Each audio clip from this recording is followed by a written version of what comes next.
Hello जी, राम राम जी, जय माता दी। कैसे हो आप सब? आई होप आप सब ठीक होंगे। तो स्वागत है आपका आपके अपने यूट्यूब चैनल ब्लॉग डायरीज़ में। तो करते हैं एक नए ब्लॉग की शुरुआत। तो इधर हम कलम कर रहे हैं, क्राफ्टिंग जिसे कहते हैं। तो यहाँ पर हम कटिंग की जो कैंची होती है उससे कर रहे हैं कट। वैसे इसे आरी से कट किया जाता है, पर मैं इस कटिंग की कैंची से ही इसको कट कर रही हूँ। और लेट भी हो चुके हैं क्राफ्टिंग करने के लिए, पर फिर भी मेरे घर वाले से कहीं से कलम लाई थी एक। तो मैंने सोचा इधर ये साड़े का पौधा था, तो मैंने सोचा चलो इसके ऊपर कर लेते हैं। तो लग जाएगी तो भी ठीक, अगर नहीं लगेगी तो भी ठीक। तो इसमें ना इस कैंची से साइड से थोड़ा छिलका निकल गया, तो फिर इसको मैंने बाद में आरी से कट किया। तो ये इस तरह से मैंने पहले ही कलम तैयार करके रखी है। तो इसकी जो है ना एक साइड से ये जो बाहर का छिलका होता है वो कट नहीं होना चाहिए एक साइड से। तो इस छिलके को और जो नीचे काटा हुआ है उस छिलके को मिलाना है, मिलाते हुए इस तरह से, ये देखिए इस तरह से इसको थोड़ा बीच में से ये कट करके इस तरह से इसको डाला जाता है। और ये जो नीचे का जो कटा हुआ भाग है उसकी चमड़ी और ये जो कलम बनाई हुई है ऊपर उसकी चमड़ी, मतलब जो बाहर का छिलका होता है वो टच रहना चाहिए आपस में, तब टिकती है कलम। ये देखिए इस तरह से। तो मुझे भी नहीं आती थी, पर जब मैं छोटी थी तो मैं अपने पिताजी के साथ जब वे कलम करते थे तो मैं उनके साथ जाती थी। और मुझे बहुत शौक़ होता है ऐसी चीज़ें सीखने का। तो मैं उनके साथ जाती थी और जैसे वो कलम करने लगते थे तो मैं बड़े ध्यान से देखती थी। और इस तरह से फिर ऊपर से मिट्टी लगा देते हैं। ये पता नहीं किस लिए लगाते हैं, पर मेरे पिताजी इस तरह से मिट्टी लगा देते थे और फिर बाहर से पॉलीथीन के लिफाफों से इसको बांध देते हैं जिससे इसमें मॉइस्चर बना रहे। तो इस तरह से तो मैंने लगाई भी हैं बहुत सारी, मतलब 4-5 खुमानी लग चुकी है मैंने जो कलम की हुई है। तो एक तो फल भी देने लगी है, पिछले वर्ष उसने फल भी दे दिए हैं। तो कुछ मेरे टूट गई, जैसे ये ना इसमें उगते हैं तो उसको मैंने मतलब डंडे नहीं लगाए थे तो हवा से वो टूट गए। तो कुछ इस तरह से भी हो गए हैं। तो इस तरह से मिट्टी लगा करके फिर इसमें बाद में पॉलीथीन लगाते हैं बाहर से। तो इस तरह से पॉलीथीन से इसको बंद कर देना है। तो इसमें हवा नहीं लगनी चाहिए, ऐसा कहते थे मेरे पिताजी। तो इस तरह से इसको बंद किया जाता है।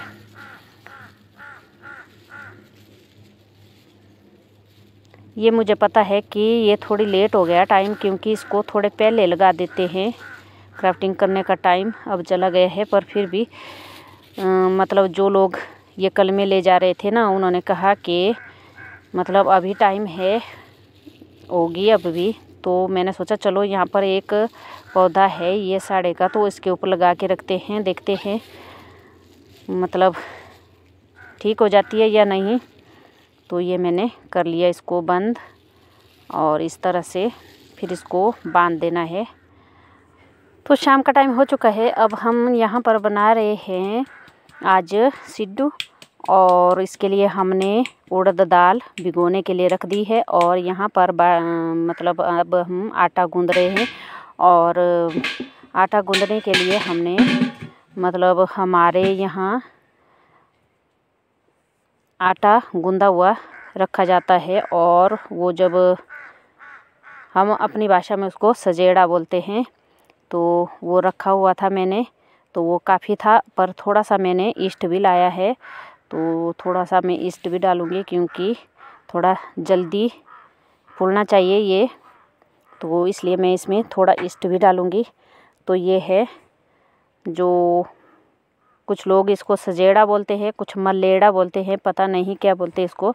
तो ये आटा ही होता है, और इस आटे को ही गूंद करके रख देते हैं और दूसरे दिन या तीसरे दिन फिर दोबारा अगर सिड्डू खाने का मन हो या भटूरे बनते हैं हमारे यहाँ गर्मी के दिनों में, तो उसके लिए होता है दूसरे दिन फिर वही आटा उसमें मिक्स करके डाला जाता है और फिर भटूरे बनाए जाते हैं या फिर सिड्डू बनाओ जो भी। तो ये मैंने रखा था और थोड़ा सा डालूंगी मैं इसमें ईस्ट।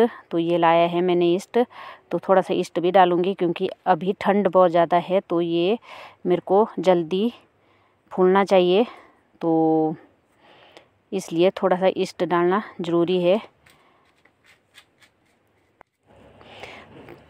तो यहाँ पर मैंने आटा गूंद लिया है और थोड़ा सा मैं और गूंद लूँगी। जितना अच्छी तरह से गूंदा गया आटा होगा उतने अच्छे सिड्डू बनेंगे। तो सॉफ्ट आटा गूंदा गया ना, तो उसके सिड्डू भी बहुत अच्छे सॉफ्ट बनते हैं। तो इसको मैं इस तरह से गूंद करके रख लूँगी और फिर ढक करके थोड़ी देर के लिए रख लूँगी और उसके बाद बनाएंगे हम। तो यहाँ पर मैं उड़द दाल पीस रही हूँ। इसको मैंने धो लिया था पहले और इसके छिलके निकाल करके, तो अब मैं इसको पीस रही हूँ। मैंने मतलब पूरे ही पीस लिए हैं, थोड़े से बचे हुए हैं तो इनको मैं पीस रही हूँ इधर, और सिलबट्टे पर ही पीस रही हूँ। वैसे मिक्सी भी है हमारे और मशीन भी है जो महा पीसने की होती है मशीन।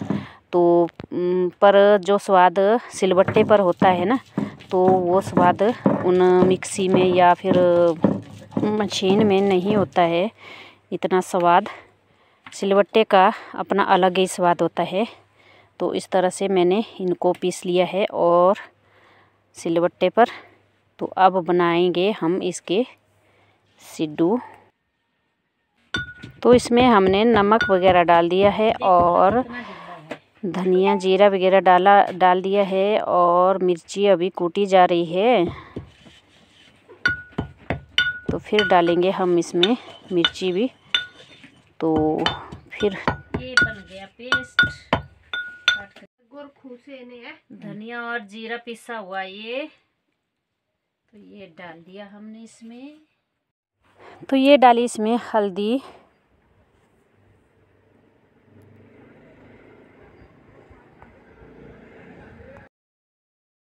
तो आटा भी हमारा पूरी तरह से फूल चुका है और यहाँ बनाने लग गए हैं हम सिड्डू। तो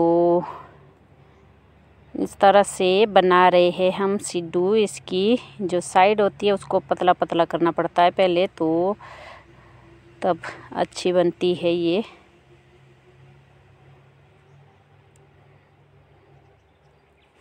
इस तरह से